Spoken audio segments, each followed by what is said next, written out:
Bismillahirrahmanirrahim. Assalamualaikum warahmatullahi wabarakatuh. Alhamdulillah. Assalatu wassalamu ala asrofil anbiya mursalin. Wa ala alihi washabihi ajma'in amma ba'du. Rabbi syahri sodri wa yassirli amri. Walul ustami lisani yafqahu qawli. Oke, kita bertemu lagi masih di materi sistem terdistribusi. Kali ini kita akan masuk lebih dalam lagi ke apa itu sistem terdistribusi. Udah kita bahas kemarin ya. Nah, sekarang kita akan lebih teknis lagi bagaimana sistem terdistribusi itu bekerja. Baik, videonya agak panjang, jadi nanti misalnya Anda apa namanya bosen di next pun juga nggak masalah ya. Yang penting Anda paham. Oke, jadi materi hari ini adalah kita akan masuk ke replikasi dan konsistensi. Ya, ini adalah inti dari sistem terdistribusi. Ya, oke. Jadi eh, di sini kita akan bahas konsepnya pada video ini. Nanti Anda akan prakteknya pada video selanjutnya bersama Pak Ajib. Ya.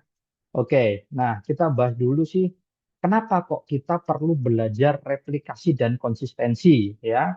Anda tentunya sudah pernah ya, sudah pernah bikin aplikasi, sudah pernah bikin database. Nah, masalahnya adalah apakah aplikasi itu sudah pernah diakses oleh banyak orang sekaligus? Nah, oke ya. Anda udah tahu konsepnya, bagaimana insert data, bagaimana select data, bagaimana join, ada left join, right join, dan lain sebagainya.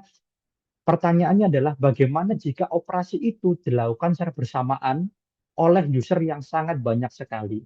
Kira-kira gimana? Semaput nggak servernya tuh ya? Oke, jadi di sini kita akan belajar ya.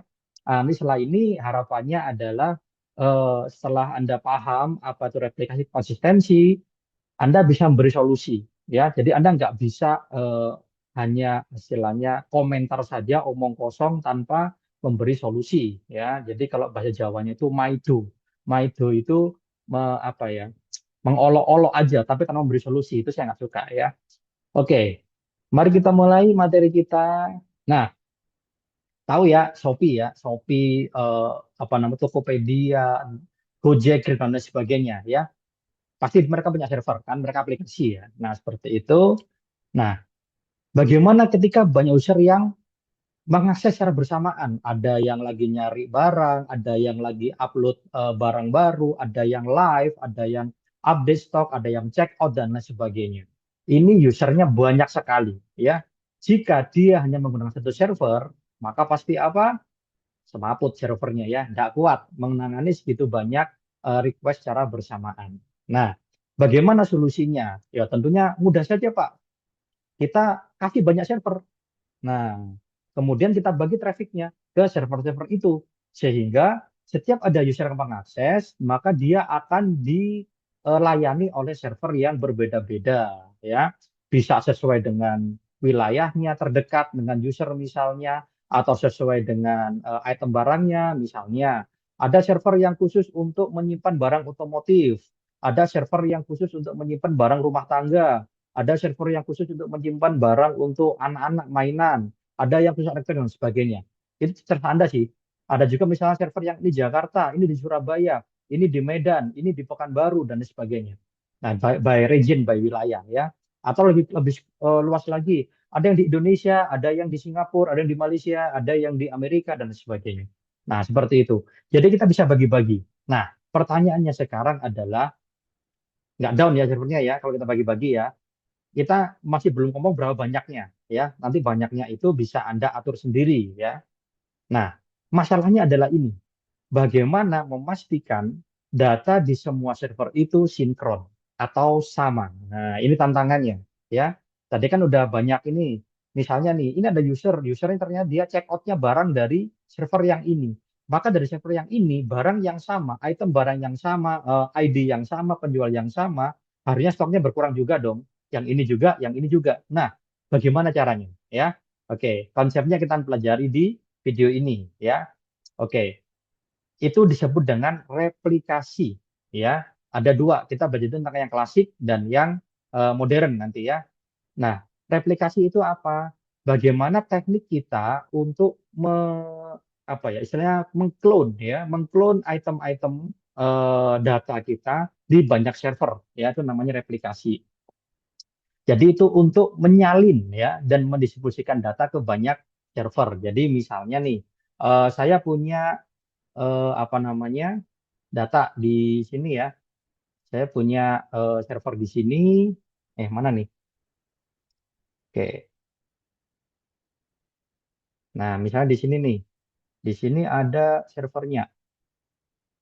Oke. Kemudian datanya akan dibagi ke banyak server. Ini semuanya memiliki data yang sama.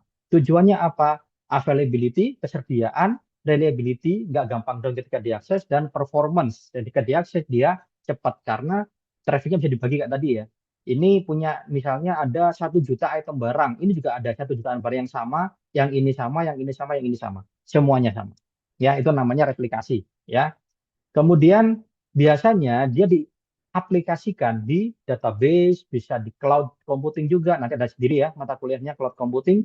Kemudian di web apps, di aplikasi Anda juga bisa mengimplementasikan ini. Di IoT juga bisa dan di blockchain juga bisa ya. Jadi intinya adalah bagaimana kita menyimpan data yang sama di banyak server yang berbeda ya. Oke, itu yang replikasi dulu ya. Nanti masalah samanya nanti kita bahas di belakang ya. Oke. Yang pertama, yang klasik ya, ini adalah snapshot replication ya. Snapshot itu bagaimana?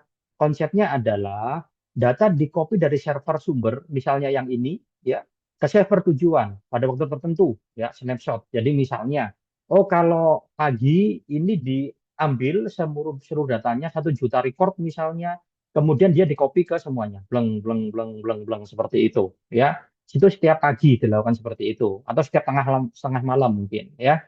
Nah, data di tujuan hanya bersifat read only. Ya, ini hanya untuk backup saja. Yang ada perubahannya hanya di server utamanya. Nah, seperti itu. Jadi tidak ada tracking perubahan. Jadi ini buat backup aja. Setiap pagi datanya dia di backup, di copy ke sini. Setiap pagi di backup ke sini. Udah gitu aja. Ya. Kelebihannya apa? Sederhana. Ya. Cepat untuk data yang jarang berubah. Ini keywordnya ya. Keywordnya adalah jarang berubah. Kemudian cocok untuk data statis ya yang jarang berubah ya. Misalnya katalog daftar harga itu kan relatif jarang berubah, masih oke pakai teknik ini ya. Kekurangannya apa? Ya, untuk data yang sering berubah misalnya data apa namanya? Ada diskon misalnya, kemudian ada apa namanya? Kalau apa namanya? Flash sale nah seperti itu ya. Nah, itu nggak cocok dengan teknik ini ya. Kalau snapshotnya besar, ukuran backupnya besar, maka otomatis ya proses transfer datanya juga akan memakan waktu yang lama. Contoh kasusnya misalnya toko online ya, e-katalog toko online, daftar harga dan produk diperbarui sehari sekali, dibagikan ke banyak server cabang seperti itu. Contohnya apa sih? Misalnya, oh Gramedia, Gramedia punya website ya. Nah, websitenya Gramedia itu kita bisa akses, kita bisa tahu buku apa adanya di toko yang mana, harganya berapa. Nah, itu kan dia relatif jarang berubah. Paling kan ada buku baru gitu aja kan. Tapi buku yang ada kan datanya jarang berubah. Nah, seperti itu bisa pakai teknik snapshot replication. Ya. Oke, kita lanjutkan ke transactional replication. Nah, ini yang menarik ini. Konsepnya adalah setiap perubahan, mau itu insert, update, delete di server sumber, server utamanya, langsung direplikasi ke server tujuan. Ya, jadi misalnya di sini awal ada 1 juta record, kemudian ketambahan 1 juta satu record, maka otomatis satu record akan langsung didistribusi ke semuanya. Ada delete 5 data misalnya. Tinggal 996 record ya. Otomatis semua juga harus sama. Nah, seperti itu. Jadi dia tujuannya adalah mempertahankan konsistensi transaksi ya. Jadi urutan transaksi tetap sama di seluruh replika. Jadi misalnya tadi ada user yang nambah barang satu, maka dia juga akan nambah di sini. Ada yang menghapus 5 juga menghapus di sini. Nah, seperti itu ya. Kelebihannya apa? Sangat baik untuk aplikasi yang butuh real time konsistensi ya. Jadi kita punya banyak server, kita server semua itu harus real time konsistensi. Kemudian transaksinya kalau banyak ya dia support harusnya ya. Kekurangannya apa? Ya kompleks gitu ya. Bayangin aja bagaimana caranya kalau Anda punya 10 server, ada satu perubahan, maka yang 9 juga ikut berubah. Perubahannya itu bisa insert, bisa update, bisa delete. Semuanya ikut berubah. Bayangin kompleksnya ya. baik itu di level aplikasi maupun di level database. Nah, seperti itu ya. Nah, maka dia butuh jaringan dan sinkronisasi yang stabil. Nggak boleh putus jaringannya. Servernya nggak boleh mati. Ya. Contohnya apa? Contohnya di bank. Ya. Begitu Anda tarik dari satu ATM, kemudian Anda pindah ke ATM sebelahnya, Anda colok, duit Anda sudah pasti berkurang. Anda pindah ke ATM yang lain, tetap duit Anda berkurang. Bahkan Anda mau pindah ke kota yang lain, duit Anda tetap akan berkurang. Nah, seperti itu ya. Jadi itu contohnya. Jadi di bank itu ya ribet seperti itu memang karena dia harus selalu sinkron ya. Oke, kemudian ada lagi teknik selanjutnya adalah merge replication. Nah, seperti namanya ya, dia bisa melakukan perubahan data di masing-masing lokasi, masing-masing server ini. Jadi misalnya di sini nih, ini servernya di Kota Malang, server di Kota Surabaya, ini server di Jakarta, dan ini server di Bandung. Masing-masing dia punya transaksi. Terus kemudian ketika closing, misalnya malam hari, dia sinkronis tuh ke server utamanya di sini. Bleng, bleng, bleng, bleng, bleng. Nah, seperti itu ya. Nah, jadi dia butuh mekanisme deteksi konflik, ya. Misalnya siapa yang terakhir mengubah data atau prioritas dan sebagainya. Ini ribet, ya. Kelebihannya apa? Bisa bekerja offline atau sinkronisasi saat online.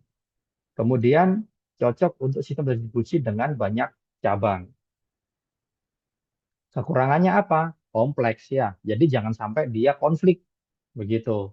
Kemudian performa bisa turun jika jumlah perubahan dan konflik sangat banyak, ya. Oke, ini ada contoh kasus nyata ya. Sekitar tahun 2000 dulu, kebetulan saya ada sepupu yang dia sudah kerja IT di zaman itu ya, tahun 2000-an ya. Itu saya masih ingat benar, saya pernah diajak di proyeknya pada waktu itu. eh, Dia waktu itu mengerjakan proyek untuk bikin supermarket ya, supermarket yang punya banyak apa namanya? Punya banyak punya banyak kasir ya. Kayak kalau ada ke hypermart itu kan kasir ada banyak. Nah, seperti itu. Tantangannya adalah bagaimana agar data di setiap komputer itu bisa sinkron. Pada saat itu, komputer yang paling canggih itu Pentium 4. Pentium 4 ya. Pentium 4 itu dia di sebelumnya Celeron. Celeron itu sebelumnya Core i3. Itu kasta yang paling bawah banget. Lambat intinya ya. Kemudian jaringan komputernya pada saat itu hanya bisa maksimal 10 megabit per second. Lebih cepat pakai data Anda sekarang ya. Waktu itu 10 megabit per second. Nah, tekniknya bagaimana? Setiap ada apa kasirnya check-in pagi, dia login ke aplikasi, maka dia akan mengunduh database dari database servernya untuk di lokal komputernya. Kemudian offline, jaringannya putus, begitu. Kemudian nanti dia transaksi di masing-masing komputernya, masing-masing kasir.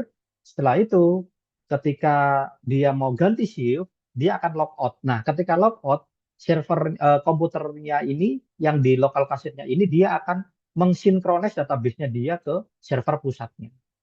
Nah, synchronize dulu sampai dia semuanya selesai. Nggak boleh login dulu kasir yang baru. Setelah semuanya selesai, baru kasir yang baru login. Nah, ketika login, berarti tarik lagi dari server. Nah, pada saat itu, 25 tahun yang lalu, itu kayak gitu cara kerjanya. Ya, pakai teknik namanya merge replication. Nah, jadi dia bisa offline. Ya. Kemudian waktu itu saya bertanya, saya masih ingat. Bagaimana jika ada orang yang beli barang, misalnya taruhlah beli snack ya, snack ciki misalnya. Snack ciki di supermarket tersebut ada stoknya 10, ada 10 snack ciki. Kemudian di kasir A dibeli 5, kasir B dibeli 4, kasir C dibeli 1 ya, 10 ya, 5, 4, 1, 10. Kasir D dibeli 1. Bisa kan secara aplikasi karena apa? Pada awalnya ini kan sama-sama 10 stoknya. Dia taunya 10. Dibeli 5 bisa, dibeli 4 bisa, dibeli 1 bisa, dibeli 1 bisa. Nah, saya tanya, bagaimana kalau terjadi kondisi seperti itu? Gitu. Bagaimana menurut Anda? Ya, jawabannya simpel. Beliau bilang waktu-waktu itu kondisi tidak mungkin. Nah, kok bisa? Kan di sini 10 stoknya. 10, 10, 10, 10. Bisa kan dikurangi? Ya, betul. Secara sistem memang dia bisa. Tapi barangnya kan nggak ada. Begitu. Jadi kondisi seperti itu bisa diabaikan. Pada zaman itu loh ya, pada zaman itu. teknologinya masih seperti itu ya, 25 tahun yang lalu. Oke. Nah, ini adalah kesimpulannya. Jadi ada beberapa jenis aplikasi, yaitu snapshot. Snapshot itu dia diambil, kemudian dia di-copy ke semuanya. Hanya sebagai backup saja kopinya. Aktivitas database-nya tetap di server utamanya. Ya, itu snapshot. Kalau transaksional, dia didistribusi ketika ada perubahan, mau itu insert, update, delete juga didistribusi. Jadi semuanya harus sinkron. Nah, ini yang bagus tapi ribet ya. Kemudian teknik ada lagi namanya merge replication ya. Ini bisa ini ceritanya kalau Anda butuh offline ya, misalnya butuh offline. Jadi buat aplikasi bisa offline pakai database lokal, kemudian ketika dia online ketemu internet baru dia sinkron. Nah, itu pakai namanya teknik merge replication ya. Oke, ini basicnya dulu ya. Kita lanjutkan. Ini masih panjang ini ya. Sekarang kita agak bahas tentang replikasi modern ya. Nah, ini sudah dibumbui dengan teknologi yang baru-baru, dengan adanya cloud computing dan lain sebagainya ya. Yang pertama asinkronus. Asinkronus itu dia konsepnya adalah perubahan dari server sumber ini yang utama ini dianggap selesai meskipun server tujuan belum menerima update. Yang penting ini berubah. Nanti lambat laun ini akan menyesuaikan, tapi nggak harus real time. Ya, ada dengan delay yang tertunda, maka dia namanya asinkronus. Ya.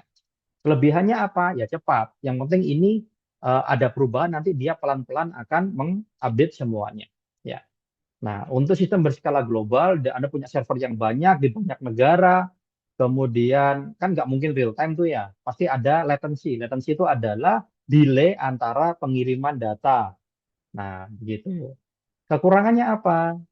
Ya, sementara data nggak konsisten, nggak real time. Ya. Kemudian jika server utama gagal, nah ini masalahnya. Jika server utamanya down, ya sudah, datanya nggak akan terkirim. Nah, seperti itu ya. Itu kekurangan dari teknik asinkronus. Contohnya apa? Sosial media, misalnya ya. Mungkin Anda nggak tahu kalau Anda posting dan di apa namanya timeline teman Anda mungkin nggak langsung muncul ya karena dia butuh apa namanya sinkronisasi dulu di antara server. Karena apa? Bisa jadi Anda dan teman Anda mengakses server yang berbeda atau lagi misalnya Anda punya teman di luar negeri, lah mungkin akan delay lagi di sana. Begitu ya. Nanti boleh dicoba ini kalau yang punya teman di luar negeri ya. Oke, sekarang sebaliknya yaitu sinkronus. Sinkronus adalah semua server kalau sudah terupdate semuanya baru dianggap berhasil. Begitu. Jadi di sini misalnya ada update penambahan data satu, ini tambah, tambah, tambah. Nah, selama proses ini belum selesai, maka nggak boleh ada transaksi baru. Begitu. Untuk memastikan sinkron. Ada yang delete data, delete, delete, delete, delete. Nah, selama ini belum selesai, maka nggak boleh ada transaksi data baru. Ya, itu untuk memastikan dia konsisten di semua servernya. Kelebihannya apa? Ya dijamin konsisten di seluruh servernya. Ya.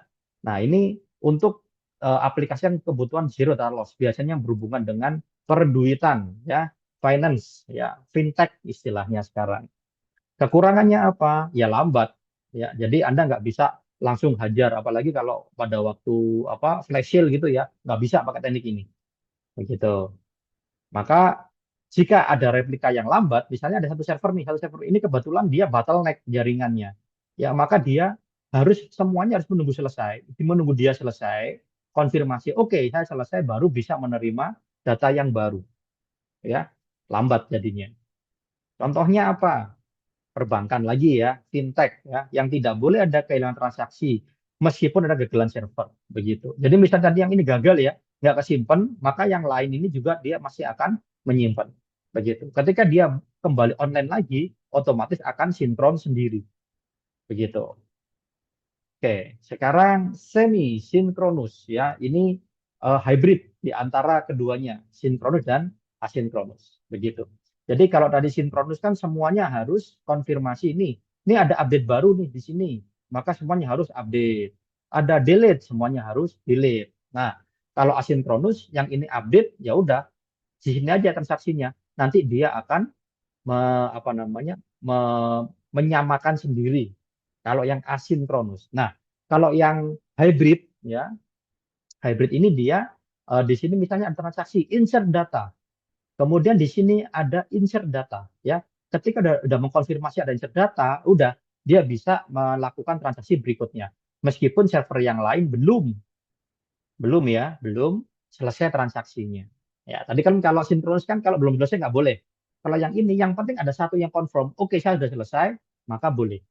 Sisanya bisa menyusul. Ya, lebih aman, lebih cepat. Kekurangannya apa? Ya, masih ada delay nantinya ya. Terutama kalau server Anda banyak. Ada 20 server atau 200 server. Wah, itu banyak delaynya nanti ya. Nah, sekali lagi yang kayak gini-gini ini ribet ya. Semakin aman, semakin ribet. Nah, gitu ya.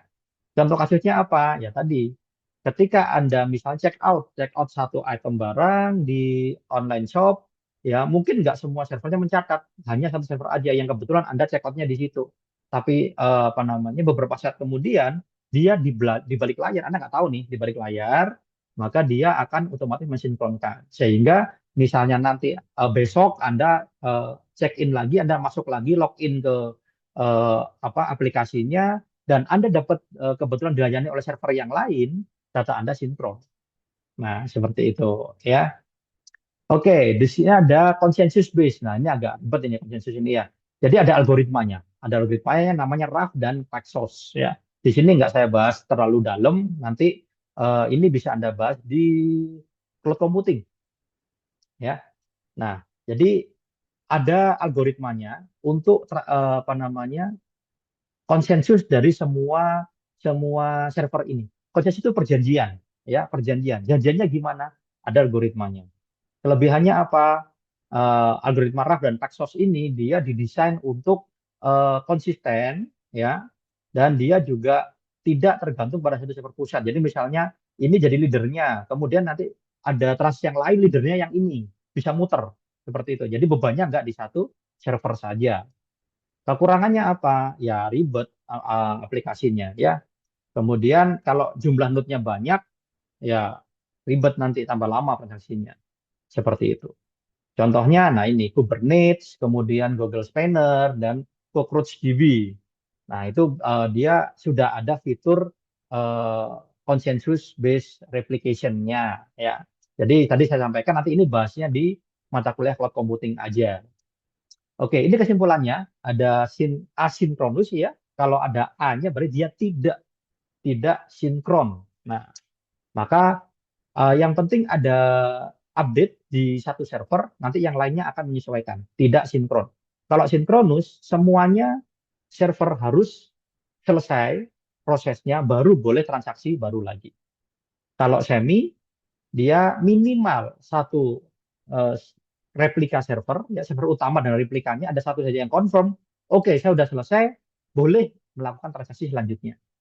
Begitu. Kalau konsensus ini dia menggunakan apa algoritma tertentu ya RAF dan Paxos itu dia nanti bisa muter apa namanya eh, leadernya yang menjadi apa server utamanya. Gantian ya. Oke, sekarang kita masuk ke konsistensi ya. Jadi tadi sebelumnya kita udah membahas bagaimana eh, teknik-teknik agar data itu di-copy ke banyak server. Ada banyak macam tekniknya. Nah, sekarang di sini kita akan bahas bagaimana agar data yang di-copy tadi tetap konsisten. Nah, bagaimana caranya? Oh, ada banyak lagi tekniknya ya.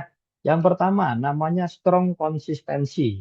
Ya, setiap operasi read selalu mendapatkan data terbaru setelah ada operasi write. Contohnya bagaimana? Contohnya adalah ketika ada eh, read di sini, sorry, write di sini, ya, misalnya ada data baru, penambahan data baru, maka read-nya, pembacaan data selanjutnya itu akan mendapatkan data yang baru tadi. Begini contohnya, misalnya di sini ada 1.000 data, ada tambah satu lagi data baru, ya, maka operasi read selanjutnya dia akan mendapatkan 1.001 data. Nah, begitu, ya. Semua replika terlihat seolah hanya ada satu salinan data global. Begitu, ya. Jadi semuanya ini sama, hanya ada satu salinan data. Jika di sini ada 1.001 record, maka di sini juga ada 1.001 record di semua servernya. Jadi kita nggak tahu nih, ini yang utama yang mana. Pokoknya semuanya sama aja. Begitu. Kelebihannya data selalu konsisten, kemudian memudahkan pengembang karena hasil baca selalu terbaru ya. Jadi dia nggak boleh operasi read sebelum write-nya selesai. Kekurangannya apa? Latensinya tinggi. Ketika terutama di sistem global. Global itu maksudnya Anda punya server di banyak negara. Begitu. Bisa, Pak? Bisa. Begitu ya. Bisa pakai AWS, GCP, Azure itu atau yang punya Cina itu apa namanya? Alibaba. Nah, itu bisa. Kemudian jika ada replika yang lambat, maka prosesnya juga akan lambat semuanya. Ya, karena harus konsisten semuanya. Kalau belum semuanya belum melakukan operasi yang sama, misalnya insert tadi, ya nggak boleh read data selanjutnya, begitu. Ya, dan lagi contohnya apa? Perbankan. Perbankan tuh harus selalu konsisten. Pokoknya sesuatu yang berbau dengan duit, ya, fintech itu harus selalu konsisten. Tidak boleh ada satu sen pun yang hilang, ya. Oke, selanjutnya eventual konsistensi, ya. Ini sama kayak asynchronous tadi ya. Jadi tidak langsung konsisten, tapi nanti akan lama-lama konsisten sendiri. Ya. Jadi misalnya nih, tadi ada 1.000 record di sini, ada penambahan record baru jadi 1.001, ya. Yang di sini masih 1.000. Nanti lama-kelamaan ini 1.001, ini 1.001. Yang ini belum nih, ini 1.001, baru yang ini 1.001. Begitu. Jadi tidak ada update baru, semua itu akhirnya akan punya data yang sama pada akhirnya. Kapan akhirnya, Pak? Ya kita nggak tahu, tergantung dari masing-masing kecepatan jaringannya, kapasitas jaringannya, kecepatan servernya, dan sebagainya. Oke, kelebihannya apa? Performanya tinggi, latensinya rendah, dan cocok untuk sistem dengan banyak read. Read. Ini biasanya, misalnya kalau ketika eh, apa namanya, Anda di akhir semester itu melihat KHS ya, mau nilai saya berapa? Nah, ini cocok pakai ini karena banyak readnya. Kekurangannya apa? Ya, misalnya ketika dia belum sinkron, maka Anda masih bisa melihat data yang lama untuk sementara. Tapi ketika sudah sinkron, ya udah, jadi datanya akan update. Ya, tidak cocok untuk aplikasi yang butuh data secara real time. Ya, contohnya ada lagi sosial media. Sosial media kan yang penting Anda posting. Di orang lain tampilnya kapan kan Anda nggak tahu ya. Nah, itu bisa pakai teknik seperti ini. Selanjutnya causal konsistensi, ya, ini ada sebab akibat, hubungan sebab akibat, causal, ya. Update yang tidak saling terkait bisa muncul dalam urutan berbeda. Nah, maksudnya bagaimana? Maksudnya adalah misalnya nih, ini ada update yang menyebabkan perubahan data di semua server. Misalnya, ada perubahan harga di sini. Kemudian ada update lagi perubahan stok. Ini kan dua update yang berbeda. Maka urutannya bisa berbeda. Bisa mungkin stok dulu diupdate di server-server yang ini atau mungkin yang harganya dulu yang diupdate di sini. Nggak ada masalah. Begitu. Ya. Kelebihannya apa? Lebih efisien, kemudian tetap menjaga lagi update yang saling berhubungan. Kalau ada yang berhubungan, loh ya. Tadi kan nggak berhubungan nih dua ini. Kalau ada yang saling berhubungan, tetap dia dijaga. Kekurangannya apa? Ya ribet. Ya pokoknya yang enak-enak itu ribet, gitu ya. Dan memungkinkan inkonsistensi pada operasi yang tidak berhubungan. Contohnya apa? Ya tadi di sini ada operasi update data dan sorry, eh, update harga dan update harga jumlah stok ya, harga dan jumlah. Misalnya di sini yang diupdate jumlah dulu, yang di sini stok dulu, di sini jumlah dulu, di sini stok dulu, nggak ada masalah, gitu ya. Jadi ketika Anda dapat yang di sini, mungkin Anda dapat dapat harga yang baru tapi stoknya yang lama. Nah, begitu. Kok bisa pindah-pindah, Pak? Pelajari kembali materi kita sebelumnya ya. Itulah apa namanya teknik untuk bagaimana mendistribusikan data ya. Contoh kasusnya forum diskusi online ya. Jika seseorang membalas komentar, balasnya harus muncul setelah komentar yang dijawab meskipun di server yang berbeda ya. Thread ya. Jadi ada yang komen postingannya apa namanya reply-nya ada di bawahnya. Jadi nggak boleh reply-nya ada di komennya orang lain. Nah, itu nggak boleh. Ya. Oke. Kemudian client centric ya. dia dari sudut pandang satu pengguna, satu klien. Ya, ada read your write, ada monotonic reads. Ya, jika disuruh membaca data lama, dia tidak akan melihat versi yang lebih lama lagi setelah itu. Ya, jadi Anda nggak bisa melihat berapa kali terjadi perubahan harga, berapa saja harganya. Bisa. Begitu. Monotonic write, urutan update dari user yang sama akan selalu konsisten. Kelebihannya apa? Memberi pengalaman lebih konsisten untuk setiap user. Jadi ketika harga yang diupdate sudah semuanya akan update. Anda nggak bisa lihat data yang lama, ya. Dan tidak perlu semua node konsisten secara global, ya. Semua akan update pada waktunya. Kekurangannya apa? Mungkin ada perbedaan versi antara pengguna. Maksudnya begini, ini kan masih butuh waktu nih untuk update nih. Maka ketika di server ini, user yang connect ke server ini, harganya sudah update, maka user yang connect ke server yang lain, mungkin pada saat itu juga belum update, karena masih proses, ya, menunggu. Nah, mana maksimal tracking per user. Nah, user siapa yang mengupdate, dia connect-nya kemana, data ada apa yang diupdate, data yang lama berapa, yang baru berapa, dan seterusnya. Contoh kasusnya adalah Gmail. Ya, setelah Anda mengetik email, Anda kirim, Anda bisa lihat langsung di terkirim. Meskipun, ya, meskipun mungkin emailnya pada saat itu belum terkirim beneran, tapi Anda bisa lihat, oh ini saya sudah terkirim di biasanya di kota terkirim atau apa namanya outbox. Nah, gitu. Oke, ini kesimpulannya, ya. Kesimpulannya adalah model konsistensinya untuk menjaga agar datanya konsisten di semua server itu ada yang modelnya strong, eventual, causal, dan client centric. Ya, tadi sudah saya jelaskan masing-masingnya. Oke, sekarang Pak, bagaimana jika ada masalah? Apakah mungkin masalah? Mungkin. Masalah di mana saja, ya. Nah, salah satunya adalah network partition. Network partition itu terjadi ketika ada tiba-tiba jaringan ini dia terputus, ya. Misalnya, kenapa kok terputus, Pak? Misalnya trafficnya lagi rame di jaringan itu, ya. Atau misalnya lagi servernya rusak, terbakar misalnya. Atau misalnya routernya yang terbakar sehingga dia putus. Atau kabelnya dimakan tikus dan sebagainya. Maka menyebabkan network partition. Jadi dia secara jaringan masih terhubung ke server utamanya, tapi dia mungkin tidak terhubung secara langsung dengan server-server yang lain, ya. Nah, di sini ada teorema CAP dari Eric Brewer di tahun 2000, ya. Ini adalah konsistensi, availability dan partition tolerance, ya. Jadi intinya adalah pada teori ini, ya, konsep ini kita hanya bisa memilih dua hal dari tiga hal, yaitu konsistensi, availability dan partition tolerance, ya. Oke, jika terjadi apa namanya partition tolerance, ya, kita hanya bisa menjaga konsistensi dan availability jika tidak ada partition tolerance. Jadi tidak terpartisi. Jadi semua servernya connect, kita bisa menjaga konsistensi dan availability.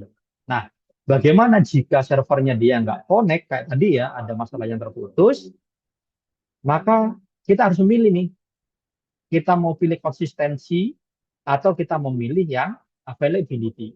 Ya, kita pilih yang mana? Kalau ada yang putus, ya. Kalau kita pilih konsistensi, maka jika ada server yang terputus, maka semua server akan menolak permintaan data.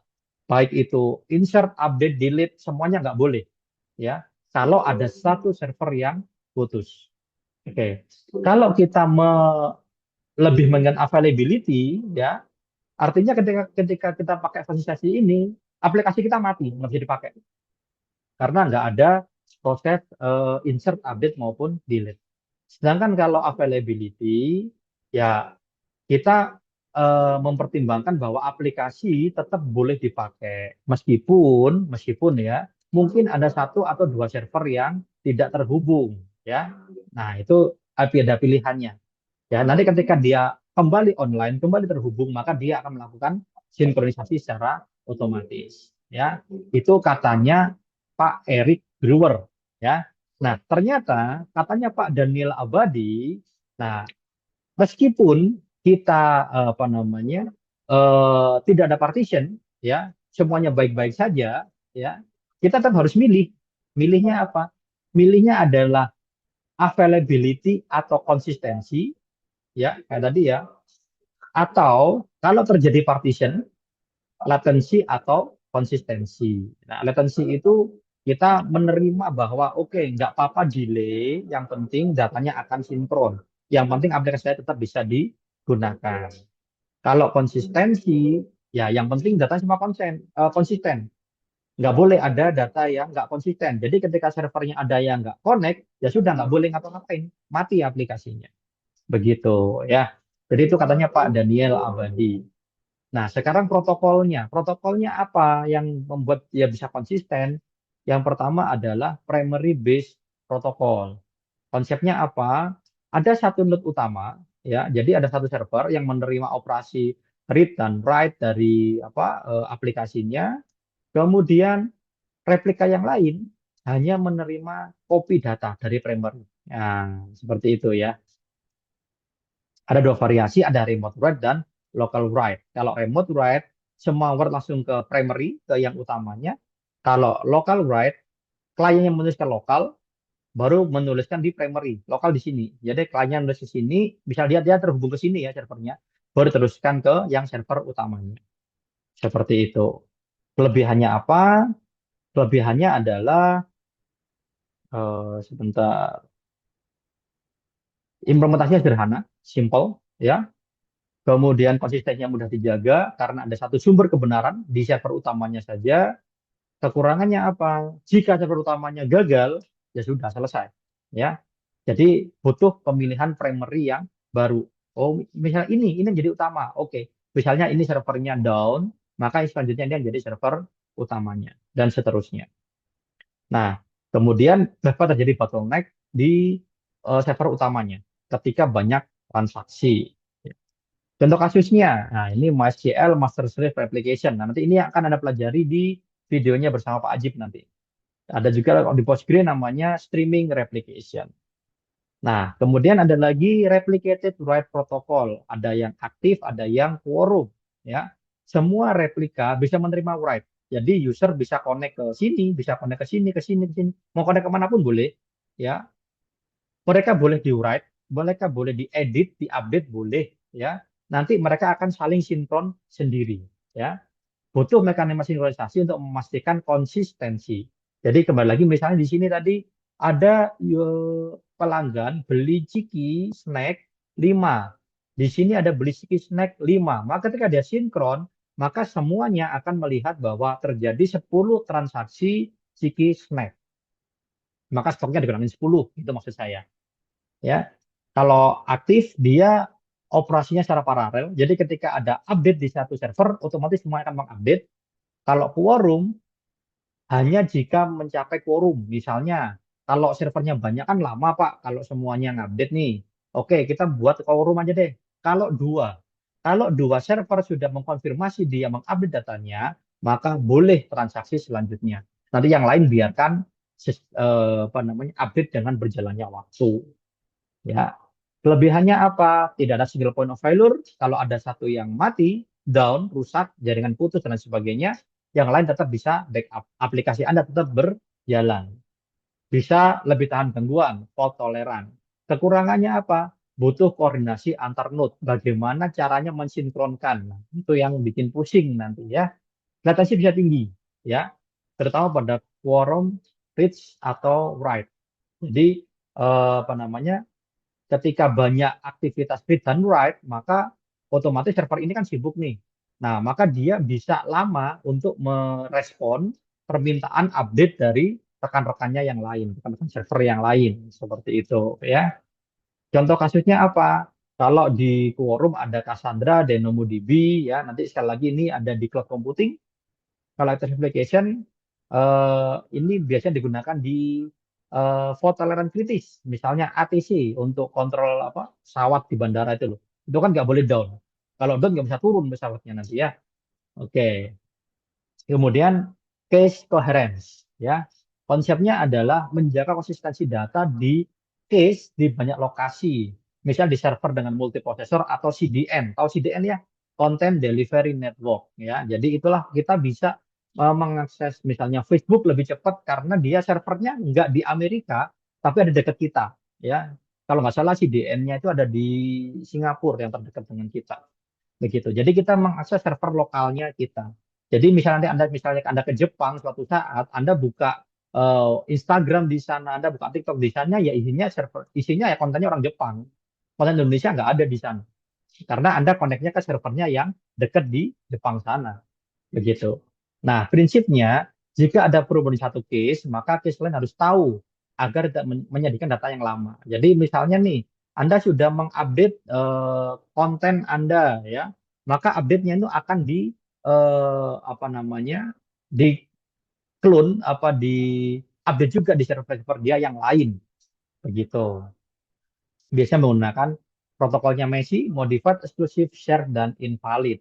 Kelebihannya apa? Mempercepat akses data dengan case lokal ya. Jadi kita di Indonesia kita koneknya ke servernya Facebook, servernya Meta yang ada di Singapura ya. Mungkin kabarnya di Jakarta kabarnya sudah begitu. Atau Google sudah punya di server Jakarta. Jadi kalau kita akses google.com, kita akses Gmail dan lain sebagainya, itu kita nggak perlu ke server Google yang ada di Amerika, yang terdekat dengan kita.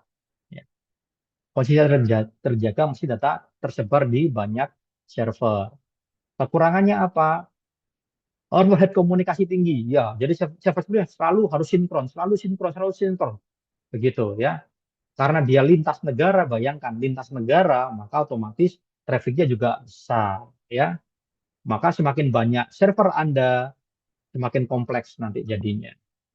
Ya, misalnya ini di CDN, Akamai atau Cloudflare dan lain sebagainya. Nah, itu adalah protokol dari konsistensi ya. Jadi ternyata ada yang primary bridge, replicate write, dan ada case coherence. Nah, seperti itu. Oke, ribet juga ternyata ya ngurusin replikasi data ya. Jadi replikasi itu kesimpulannya adalah menyalin dan mendistribusikan data ke banyak server. Tekniknya ada yang klasik, ada yang modern ya.